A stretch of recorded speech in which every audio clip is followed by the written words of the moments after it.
Hello everyone and welcome back to CodeCrack. My name is Lukasz Guzdziol. Now, I've spent over 2 decades deep in the trenches of cybersecurity, mostly with the big financial institutions you see on pretty much every corner.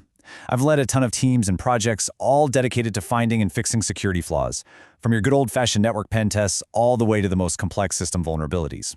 This channel is all about taking that real-world experience and sharing, let's say, an unconventional perspective on information systems and the risks that come with them. Today, we're diving headfirst into the blockchain to talk about a topic that's created both incredible financial innovation and absolute chaos: smart contract security. Seriously, we're talking about a world where a single line of code can be worth hundreds of millions of dollars, and a simple typo can cost you everything. That's not me being dramatic. That is the day-to-day reality of decentralized finance. So let's get into it and break down how this all works. All right, first things first, we got to understand the beast we're dealing with here. So, what in the world is a smart contract? For just a minute, forget all the super complex jargon you might have heard. At its very core, it's really just a piece of code that runs on a blockchain. And honestly, the best way to think about it is like a super-powered digital vending machine. You put your crypto in, you make your selection, and bang, the machine automatically spits out what you paid for. There's no cashier to argue with, no manager to call if something goes wrong. The rules are literally baked into the code, and it just works. The code enforces the agreement, no questions asked. And that brings us to this core concept, this double-edged sword called immutability. See, once that code is deployed to the blockchain, it's set in stone. It cannot be changed, ever. On one hand, that's its greatest strength, right? It creates this trustless environment where you know the rules of the game won't suddenly change on you. But on the other hand, oh man, it is a security professional's worst nightmare. Imagine you're building a massive skyscraper, and only after all the concrete is hardened, you realize you forgot a critical support beam on the 50th floor. You can't just go back and fix it. That mistake is now a permanent, terrifying part of the structure. So, with this whole permanent and unfixable thing in mind, you can probably start to guess why these contracts are such juicy targets for hackers. It's not just about the money inside, it's about the very nature of their security, or insecurity. This quote just nails the problem perfectly. The code for most of these smart contracts is open source, meaning anyone can see it. And while that transparency is fantastic for trust and for auditors, it's an absolute gift for a hacker. They don't have to sneak around in the dark trying to find a weakness. Nope, they can just download the code, grab a coffee, and spend weeks or even months studying the vault's blueprint at their leisure, looking for that one tiny crack they can blow wide open. And what's inside these vaults? A truly mind-boggling amount of money. Thanks to the explosion of decentralized finance, or DeFi, these contracts are now managing billions and billions of dollars in crypto. We're not talking about hobbyist funds anymore. This is the bedrock of a whole new financial ecosystem, and it turns every single one of these contracts into a potential Powerball ticket for a hacker. And believe me, when things go wrong, they go wrong in the biggest way imaginable. This isn't your website being down for an hour. This is catastrophic financial loss, where millions can just vanish in minutes. Funds can get permanently frozen, locked away where nobody can ever touch them again. And maybe the worst part? This is often people's life savings. In the world of traditional finance, you have circuit breakers, insurance, ways to reverse transactions. Here, a single bug can wipe people out completely. So how exactly do hackers pull this off?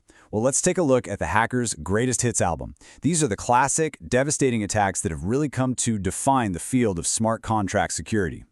First up, the most infamous of them all, the reentrancy attack. This is the big one, the one that took down the infamous DAO and led to a $50 million theft.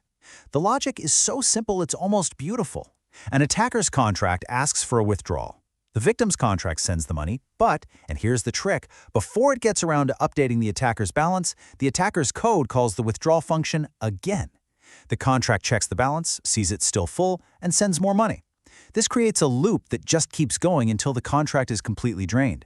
It's like a digital ping pong match where the hacker keeps smashing the ball back before the other side can even realize a point has been scored. And then we've got flash loan attacks. Now this is a concept that is just mind-bendingly unique to DeFi. A hacker can borrow millions of dollars with absolutely zero collateral. On one condition, they have to pay it back within the exact same transaction block. So what do? In that split second, they borrow a huge pile of cash, use it to manipulate the price of an asset on an exchange, make a hugely profitable trade based on that fake price, and then pay back the loan, pocketing millions in profit. It's a full-blown financial heist that happens literally in the blink of an eye. It's like having a superpower for 3 seconds to bend the financial markets to your will. And the hits just keep on coming. You've got front running, which is basically just digital line cutting at the grocery store, but for high-stakes finance. You've got classic coding blunders like integer overflows, where a number gets so big it wraps around back to zero, kind of like an old car odometer, letting an attacker claim basically infinite tokens. And then there's Oracle manipulation, which is truly terrifying. That's when you trick a contract by feeding it bad data from the real world, like a fake stock price, and cause it to make disastrous financial decisions based on a complete lie. Okay, so after hearing about all of these horrifying attacks, you're probably wondering, how on earth do developers even begin to fight back? Well, the answer isn't some single magic bullet. It's all about building a layered defense, a fortress. It all starts with a meticulous manual code review by actual human experts, people who can spot those subtle logic flaws that a machine would just fly right past. Then you back that up with automated tools, which act like a spell check for code, scanning for all the common known bugs. For really critical systems, you bring in the heavy artillery, techniques like fuzzing, where you just bombard the contract with junk data to see if it breaks, and formal verification, which uses complex math to literally prove the code does what you think it does. And finally, you have bug bounties, where you basically pay the global security community to try and hack you, finding the flaws before the bad guys do. No single one of these is enough. The strength is in the layers. But even after all of that, the job is never, ever done. Security isn't a lock the door and walk away kind of deal. It's a continuous process. You have to keep monitoring, keep auditing, because one tiny update to the code can open up a brand new, catastrophic vulnerability. It really is a 24/7 patrol. So let's wrap this all up. After looking at all of this, what's the fundamental lesson? What's the main takeaway from this insane, high-stakes world of smart contracts? It really all comes down to this single, powerful idea. The code is law. The contract will execute exactly as it is written, without exception, without considering context, and without a shred of compassion. And in this digital world, the law has absolutely zero mercy for mistakes. A single misplaced semicolon doesn't just create a minor bug, it can trigger an economic catastrophe. And that leads to maybe the most important takeaway of all.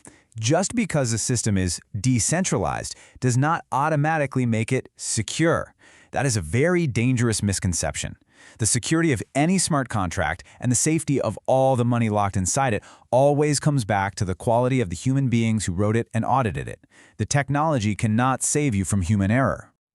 And that leaves us with one final, pretty heavy question. In this new world we're all building, a world where immutable code is the final judge, jury, and executioner, who is responsible for ensuring justice when that code fails? Who protects the user when the law itself turns out to be flawed? That's something everyone in this space really needs to be thinking about. Thanks for joining me.